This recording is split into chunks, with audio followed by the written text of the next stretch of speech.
Hi, this is SJ Childs. Thanks so much for joining Season 4 of the SJ Childs Show.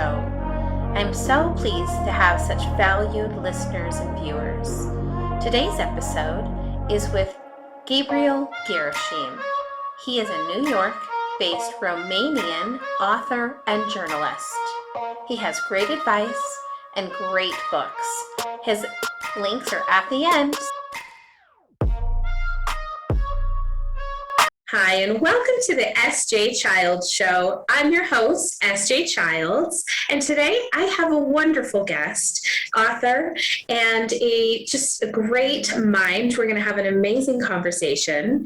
Gabriel Gherasim is here. Did I pronounce that correctly?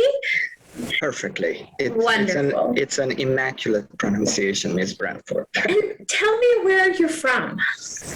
So I was born and I was raised until I was 15 in Romania, in a very Orwellian Romania under the communist yoke. And by the grace of God, my father and I were able to live as refugees for 3 or 4 years in Italy.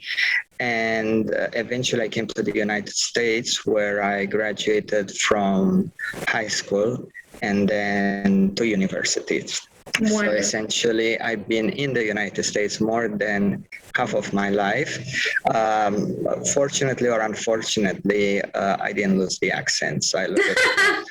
On the fortunate part. I love it. I think you should definitely take that for a fortunate part. Oh, that's incredible. And what an interesting background. I haven't done like an ancestry about myself or anything, but what I remember from my childhood is my parents always spending a lot of time in Basque festivals and in Basque communities and things like that. And I feel like it's part of me.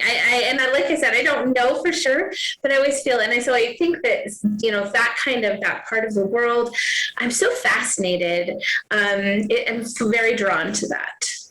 So the Basque population, along with the Berbers in Africa and the Celts in Ireland, are genetically related, and also supposedly they are the original population in Europe and Africa, coming from Atlantis. So they have a long history. They can teach us a few things. And I'm AB RH negative, which is quite a rare, it's not the rarest blood type, but it is one of the, more rare blood types. I think it's like 3% or a very small percentage of the population with that. So when we were, my husband, when he was researching, why is she RH negative? And a lot of those types of answers were coming about.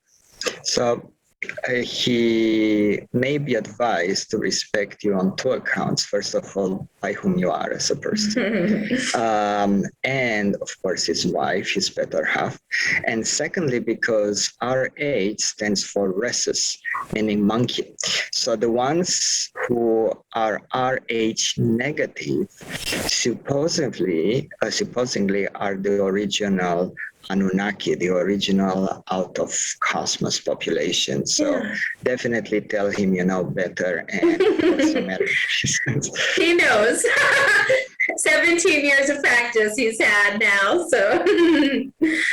Good for him. He's a smart man. When I got married, my father the night before called me and said, "Son, congratulations, you get married. Now you'll have a simpler decision begin tomorrow in relation to your wife." And I said, "What is that, Father?" He said, "You'll have to decide if in regards to her, do you want to be right and miserable, or do you want to be wrong and happy?" Because he said, "You look how I treat your mother, look how your brother treats his wife, look how your grandparents on both sides treat your respective grandmas, and we were all wrong and happy." So it served me well. So I've been toured now for 21 years, wrong and happy. Yes, congratulations. Oh, absolutely. I find that so wonderful, and finding like-minded individuals to talk to. Where are you located now here in the United States? You're on the East Coast, right? Yes, I live in New York. Okay.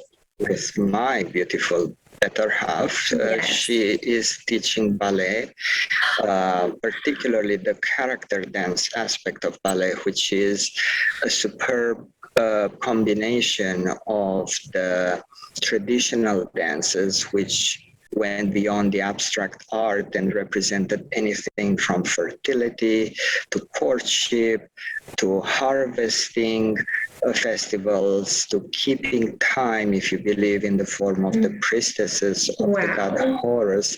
So she's combining both the symbolism and the forms of the more rustic dances within the balletic forms, which is exactly what the character dance is.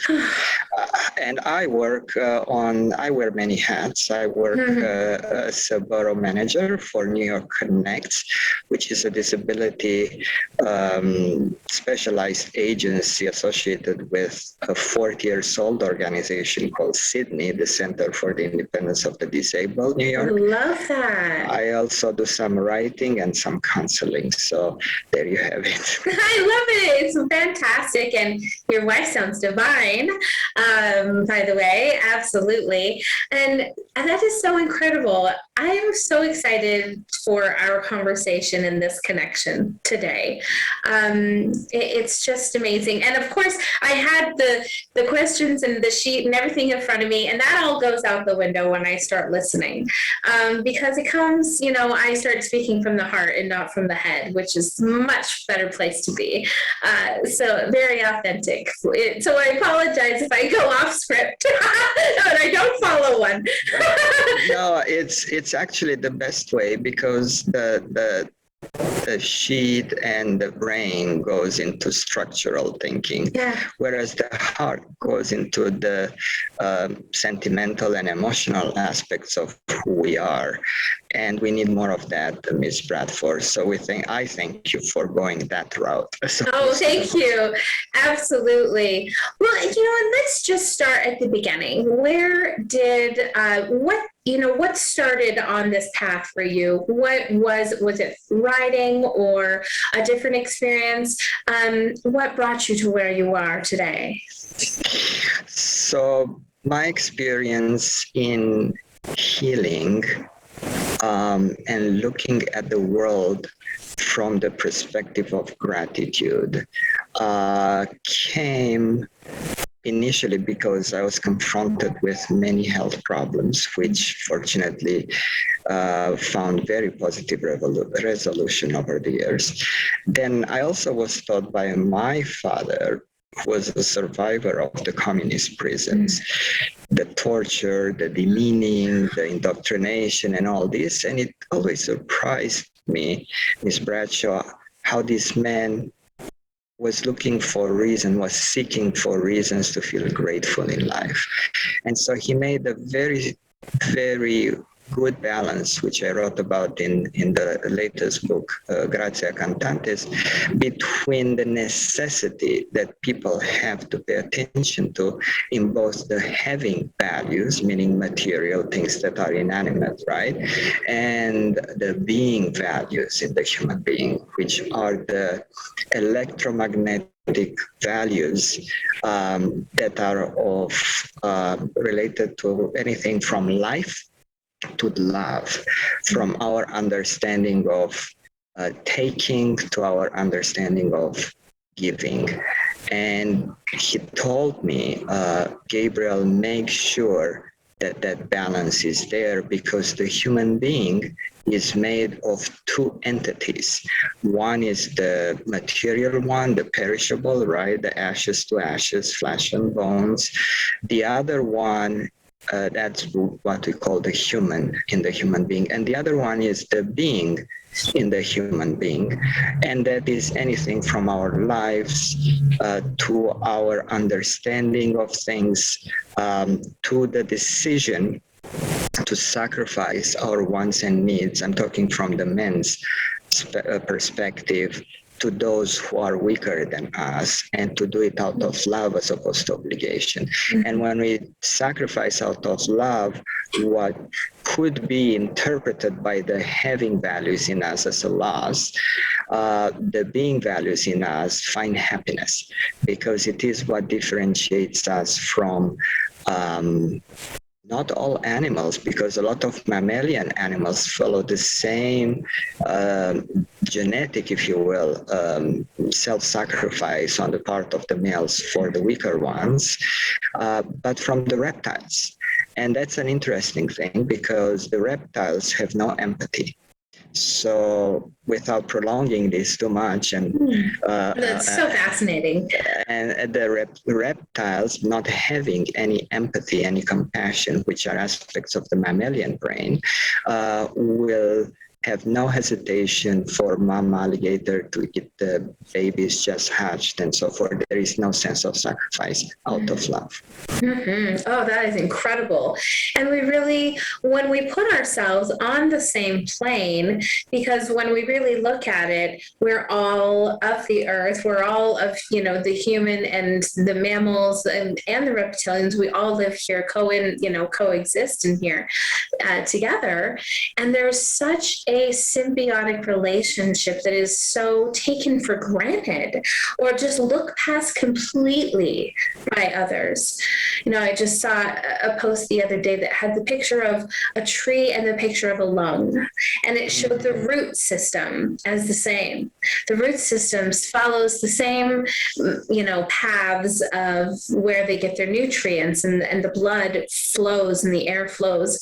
And it just really reminded me of my belief in nature and of our existence here, and just really being so grateful for that around us, and not so caught up in, now that I'm guilty of this, of course, but not so caught up in the digital frame of the world, as much as getting out and seeing the beauty of nature and connecting with that. So you use a magical word, symbiosis, and it's magical because it's so beautiful. Mm-hmm. So we look with awe at the beauty of symbiosis. In the same vein, a sewer paradigm about looking at the world is a Japanese founder of a system of thinking and eating and acting and looking at the world from a holistic way. His name is Michio Kushi, and he wrote a book called Macrobiotics. Mm-hmm. And coming back to your, just to extract based on your example, that little part that he discusses in terms of symbiosis between human beings and plants, let's look at it how symbiotic indeed this is.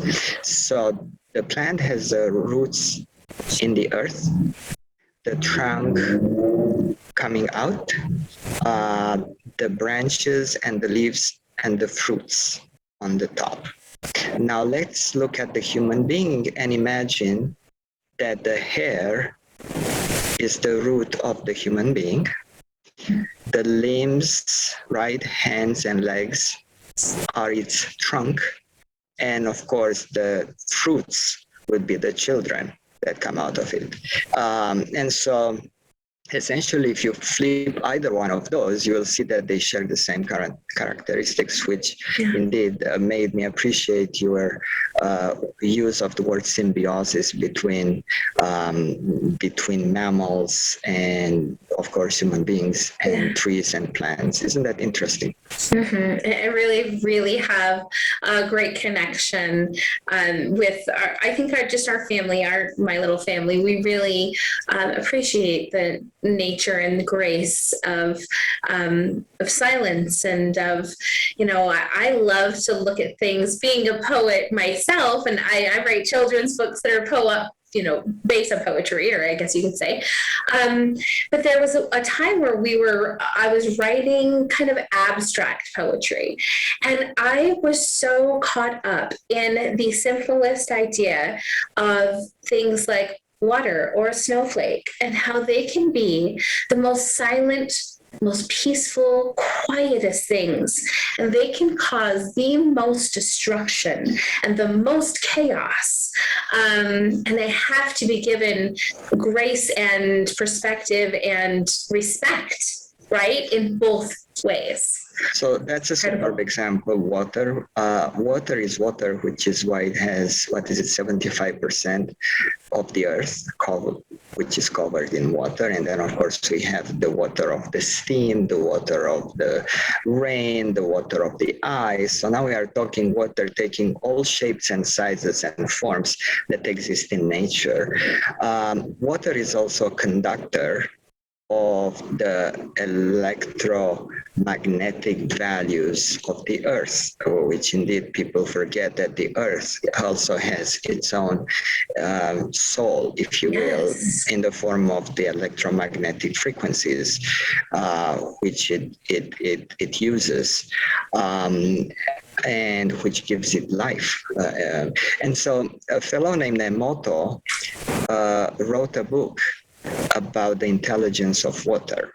So what he says is that water, and he makes references to studies that both he and other physicians in the quantum physics field have done. What he says is the water is neutral until we project onto it a certain kind of energy. So he found out that the various shapes of water that are, let's say, impregnated by these thoughts and then frozen and then taken out the next day and cut out in crystals and put under the microscope. So the shapes of water of somebody who had even put on a label around the container of that specific distilled water words like prayer, love, joy, dedication, beauty. They are superbly beautiful. And the shapes of the water which had been exposed to words like hate, fear, anger, judgmentalism, they are extremely distorted. And that works for both what we would call melodic music and for what we would call distorted music or dissonant music.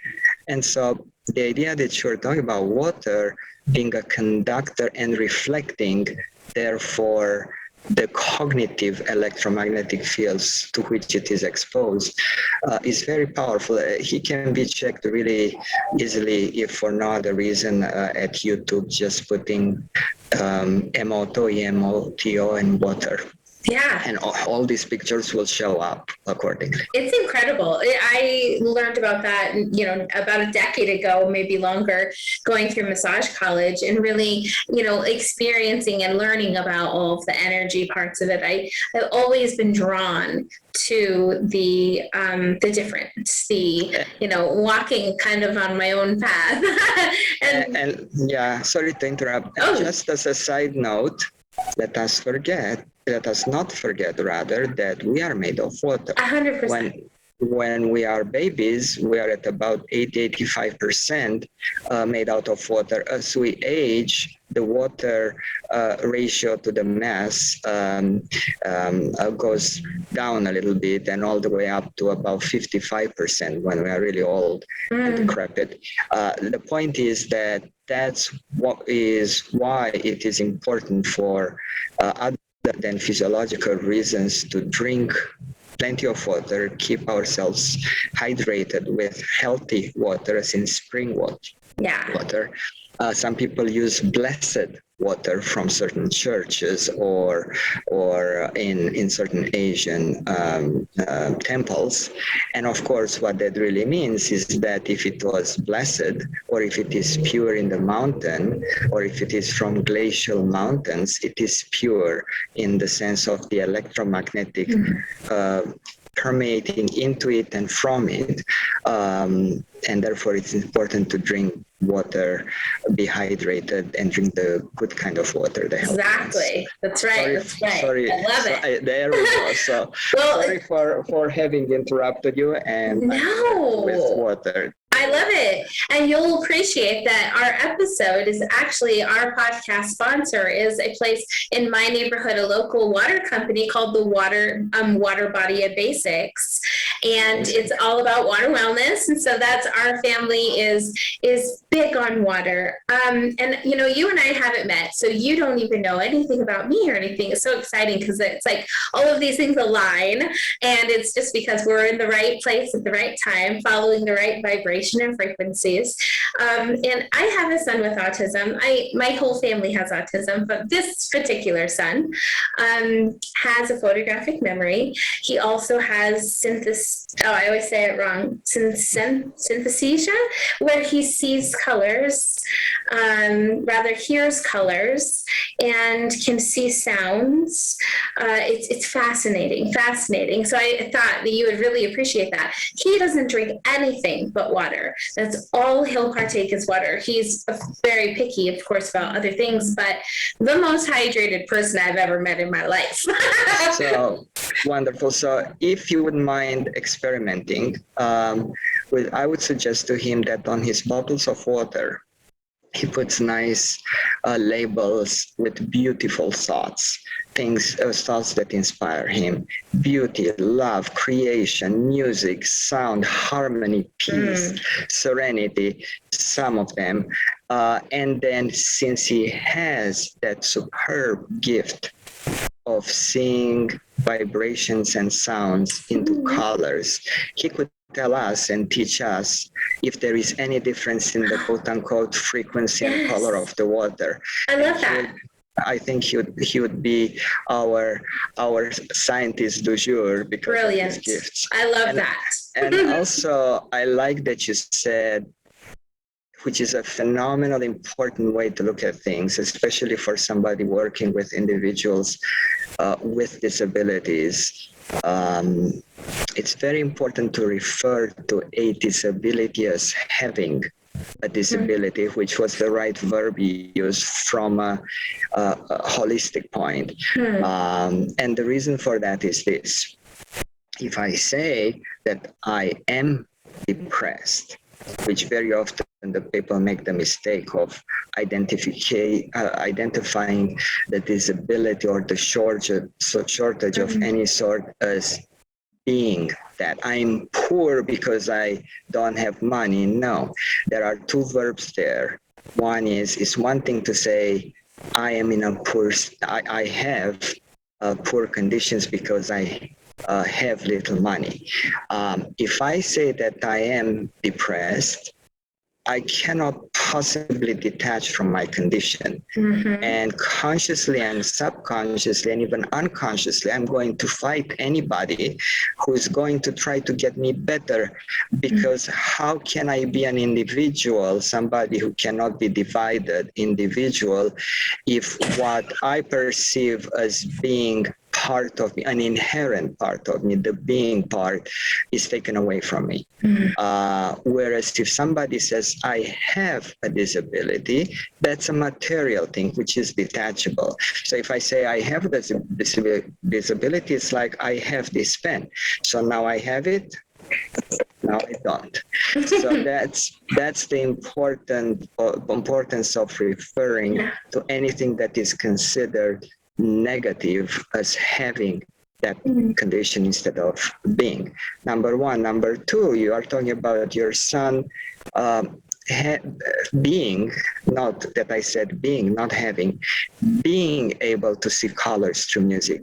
Do you know that that is considered one of the most superb gifts that a person who makes music can be able to also coordinate with the colors, the sounds of music? Very few composers were gifted that way. And he is a composer, Gabriel. He's self-taught on the piano.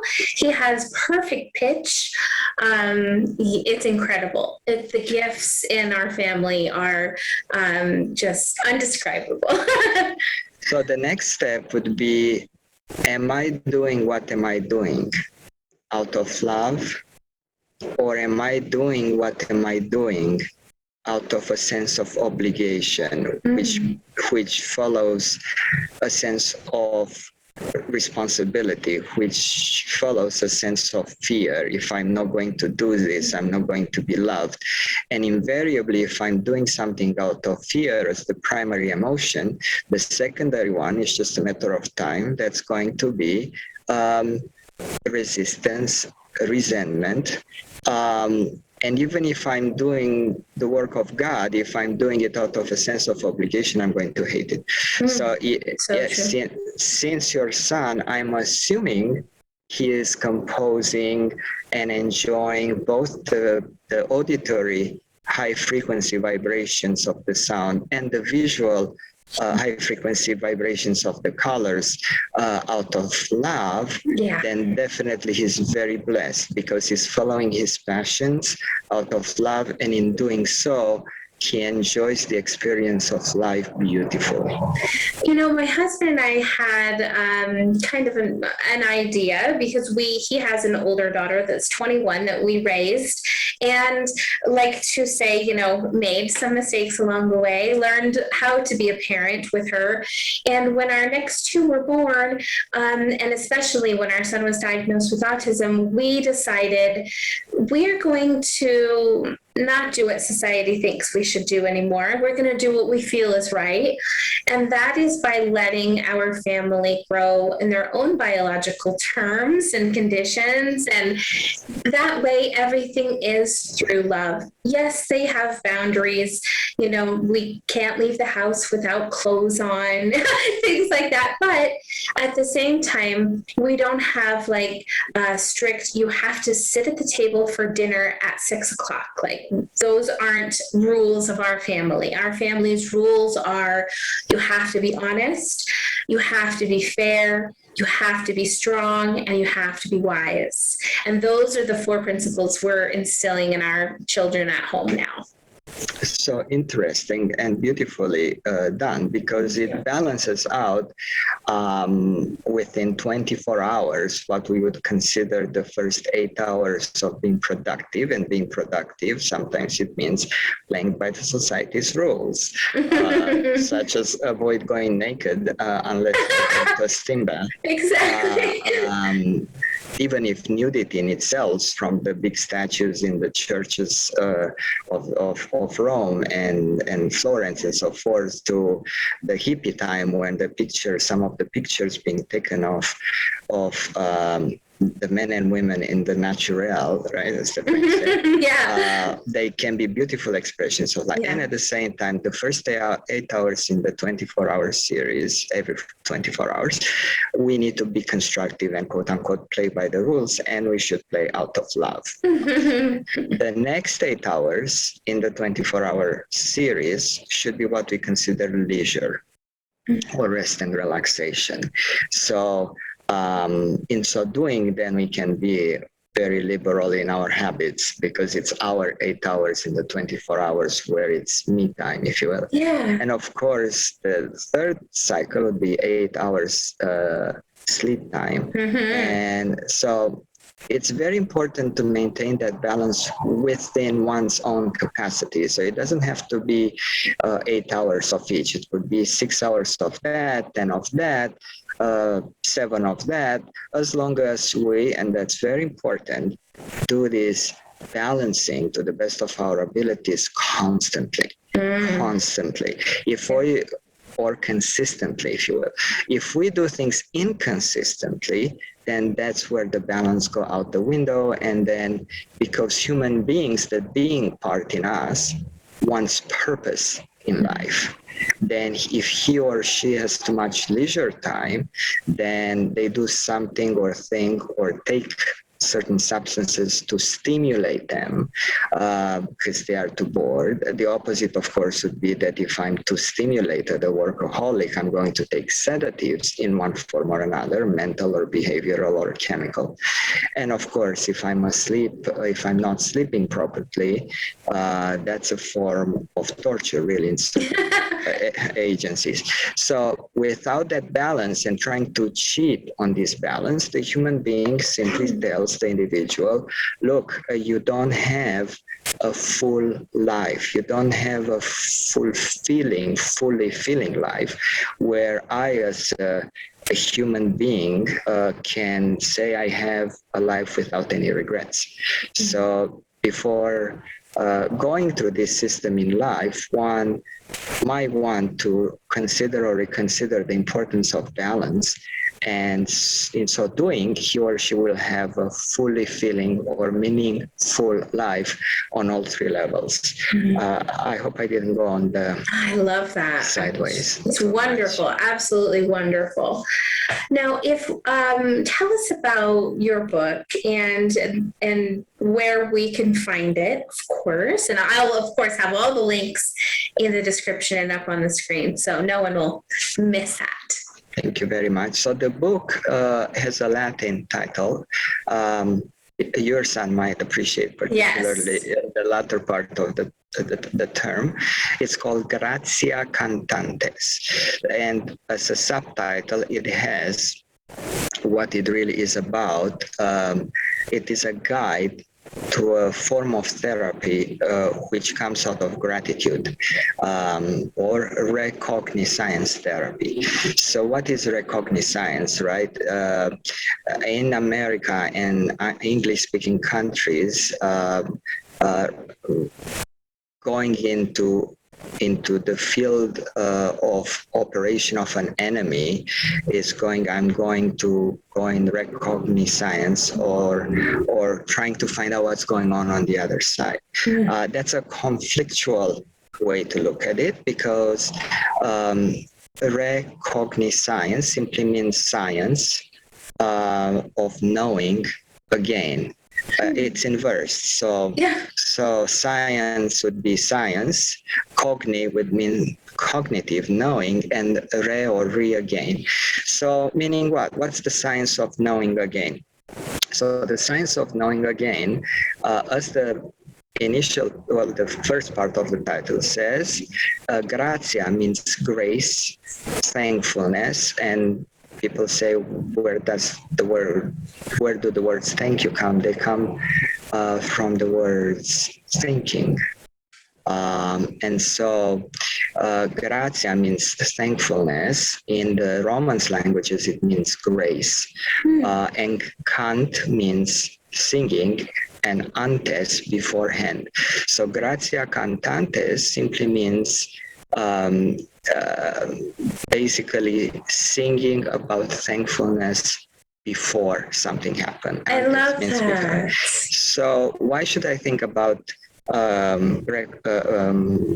gratitude or grace before something happens to me? Well, because going back to the being values in the human being, a lot of things and many aspects of our existence in our life is given for free to us. We didn't do anything to deserve being alive. We just became alive. It was a gift given to us. We got lucky. We got lucky. Yeah, right? If one looks at the rate of miscarriages and the devastation that the parents cannot keep children go through, one would say, oh man, I was the lucky one, like you said. So life is free, is a gift. The cognition aspect, being able to make sense, is a gift. That's why they say common sense comes before any schooling. What else? Freedom is a gift. People say, well, it is etched in the Constitution. In theory, yes, until somebody gets arrested, convicted wrongfully. All it takes is for the 12 jurors, or in some cases 11 in some states, or in other states, one of the jurors may be sent and the trial may become a hung trial. And at the same time, all it takes is for the perception of essentially 12 individuals gathered randomly from the street to perceive an individual being guilty, and constitution or not, that individual is sent to prison. And a lot of those cases, one can look at the DNA, essentially showing that individuals sometimes on the death row have been exonerated, how this freedom is a gift. It's not a given. So if we have life, if we are life, if we are cognitive, if we are free, and of course, if we are healthy, then all these are gifts given to us. So thinking about gratitude before simply means I'm focusing in being grateful for things that I'm taken otherwise for granted. If I don't do that, I'm not going to look at all these gifts as a privilege. I'm going to look at all these gifts with a sense of entitlement.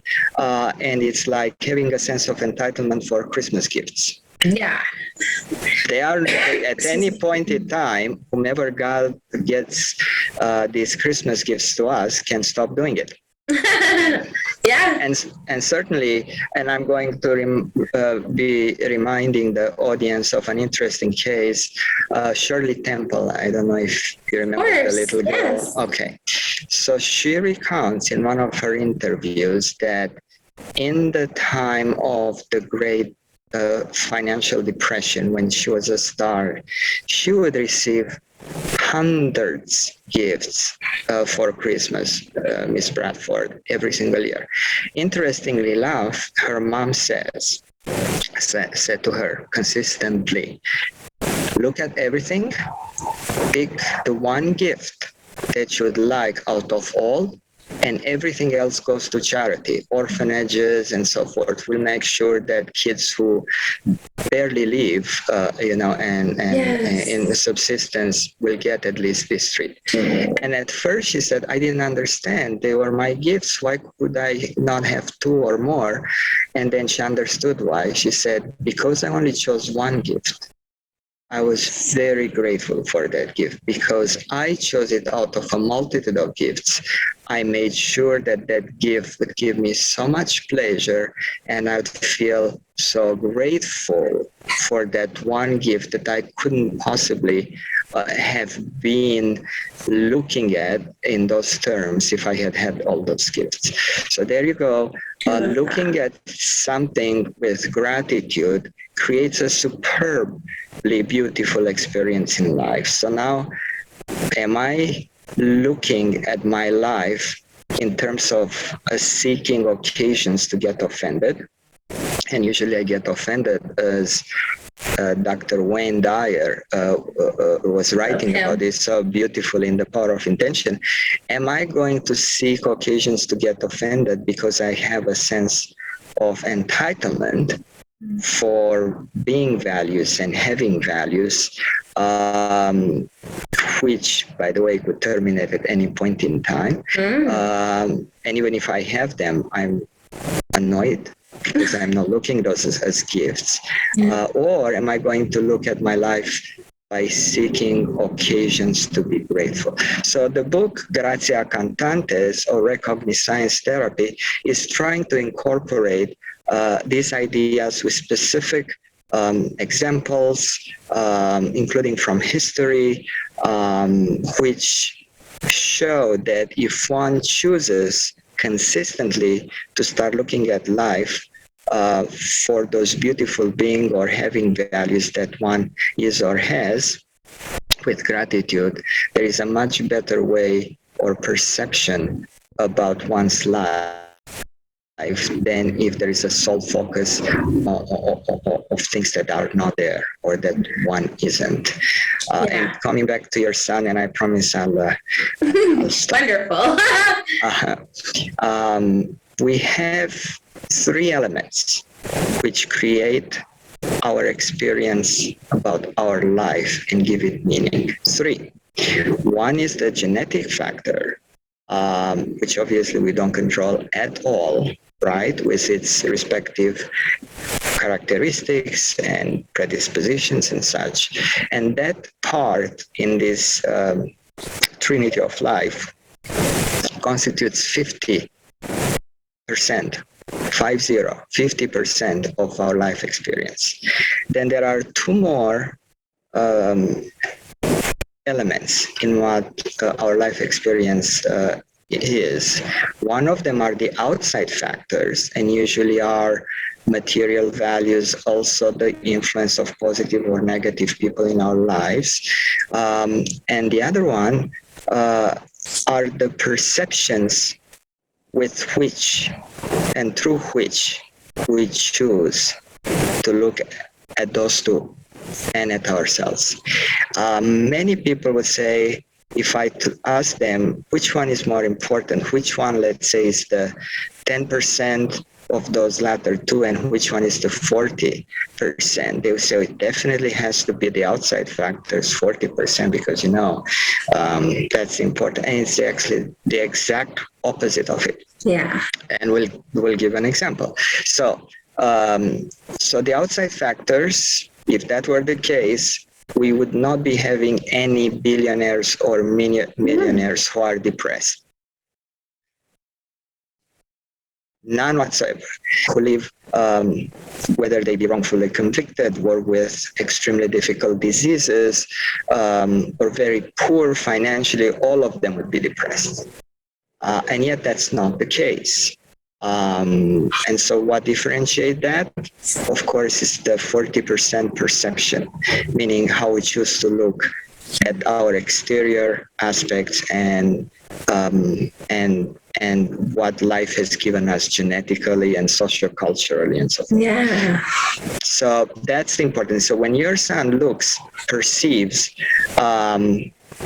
these as gifts, the musical ear, the capacity, the gift really of seeing colors within sounds and vice versa, then that's when invariably he's going to look at this as gifts and be and feel grateful. Mm-hmm. There are people who can read the auras, and because of the upbringing, which told them you are a witch, you are absolutely a very, very dirty person. You should go and hide everything and negate everything. Then they are looking at these beautiful gifts because of their perception as a sort of punishment. Yeah. So that's sad. So I agree. One last thing, perception, which is 40% of our experience about life, with few exceptions, right? Somebody with traumatic brain injury or otherwise with cognitive difficulties, perception is 100% in our control. Yeah. Because based on how we choose to look at something as in terms of the half full and the half empty. I'm not saying one or the other. I'm saying one and the other. Mm-hmm. Then based on that we can basically generate emotions, which stands for energy in motion. With it comes intention, which stands for intelligent tension. With that we have sentiments, which means senti, feeling, the mental sentiments. With that come the respective fear-based or love-based physiological reactions and or responses in our body. So if somebody gets a headache on a psychosomatic basis, the organism is fine. It's just because he or she focuses so much on those reasons to get offended, then there is constriction. So therefore, with that, one has heart attacks, high blood pressure, ulcers. I don't need to go further. Right. And of course, by feeling grateful and finding reasons to be grateful, the whole organism opens. And in it opening, it leads to beautiful circulation, therefore good health, oxygen in the blood, and so forth. And therefore, with that, then we talk a certain way and we act a certain way, and we can go through that model in reverse if you will later on. But it's very important, the perception. That's all I'm saying. Yeah, definitely. I completely agree with that. And in fact, I have just in the last little while come up with a new kind of a test for myself, if you will. I'm trying to only allow myself 15 seconds or less to think about something negative, because I don't want it to trigger into an action or into a physical form of any way. So I'm trying to let that be my trigger time, 15 seconds, and not repeating. So many people, they repeat, oh, I injured, oh, I'm this, and constantly repeating and talking about it. It's exactly what you said. You speak your existence. So if you speak words of happiness, of love, of understanding, of grace and perception, those are the things that you'll find coming to you in your life. If you speak otherwise of yourself, those are the things that you'll be expecting to see and show up in your life as well. Isn't that the case? It's absolutely. And it's interesting to understand over and over again that the outside factors, whether they be positive or negative, people, places, things, and time, are neutral. The negative part is not there until we give it meaning. So let me give you an example. Somebody meets an obstacle in life. They say that's a stumbling block, right? That's where I stop. At the same time, a block in and of itself, to use the literal example, is nothing, is neutral until I look at it that way, or I look at the same block as a stepping stone. So the block in itself is neutral until I give it meaning based on how I perceive myself and the world, and based on that I'm going to use that block to climb further. I like that. It's very important to understand that anything that happens to us, particularly on the outside and also, let's say, genetically or otherwise inside us, these are neutral or objective aspects. These are facts until we give them subjective meanings. Of course, if somebody is abused, looking at the man, to use the stereotypical example, the woman batterer, looking at the man with gratitude is a little bit much. What the individual can do is, even in the time when the abuse is happening, to look at that and focusing, remember it's an and, not an or, at the half full part of the glass, which is what?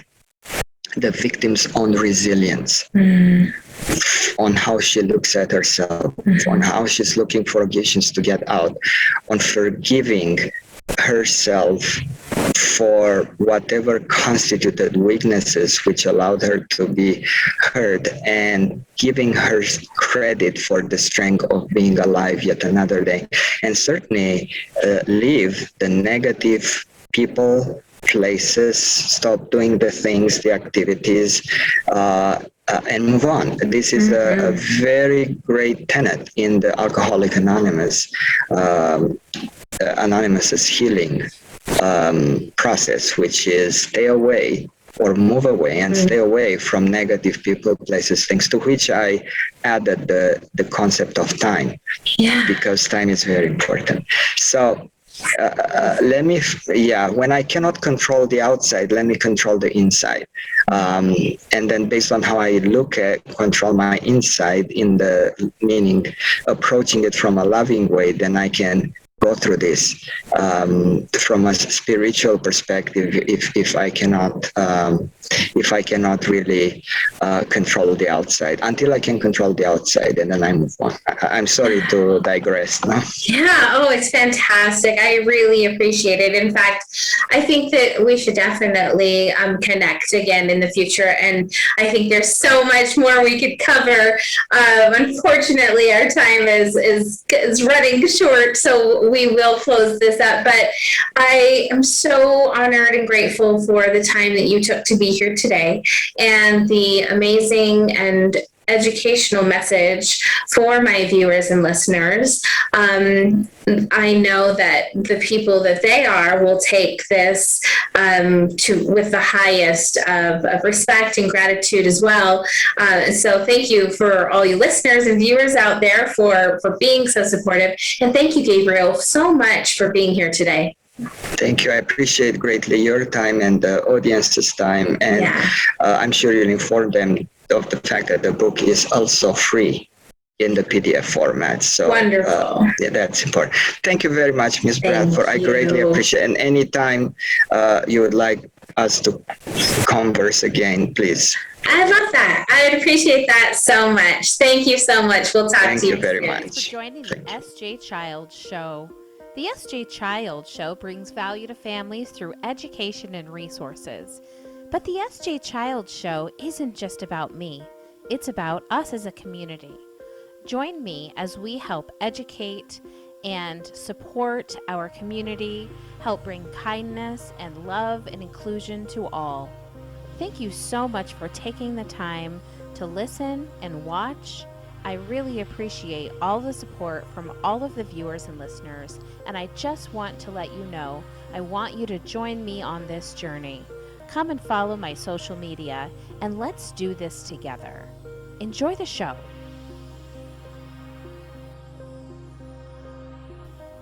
Introducing Autism Vehicle Home Safety Kits, Emergency Responder, alert stickers, personal profiles with autism needs and a communication board, masks and earplugs, keeping families and emergency responders educated and safe. Get yours today at sjchilds.org. Helping autism families impact their child's developmental milestones through home relocation, community resources, and home designs. For every 3 homes Natalie Castro sells, she funds and designs a sensory room for a community center servicing individuals with autism. She volunteers to coach law enforcement, first responders, and ER nurses how to have a positive experience for individuals on the autism spectrum. The SG Child Show, produced by SG Childs LLC. Thanks to all my viewers and listeners for your continued love and support. And thank you to the guests of the SJ Child Show. It's been an honor to have you on the show. Thank you to everyone who continues to support me. Go to my social media and let's build this community together through kindness, compassion, and education for others.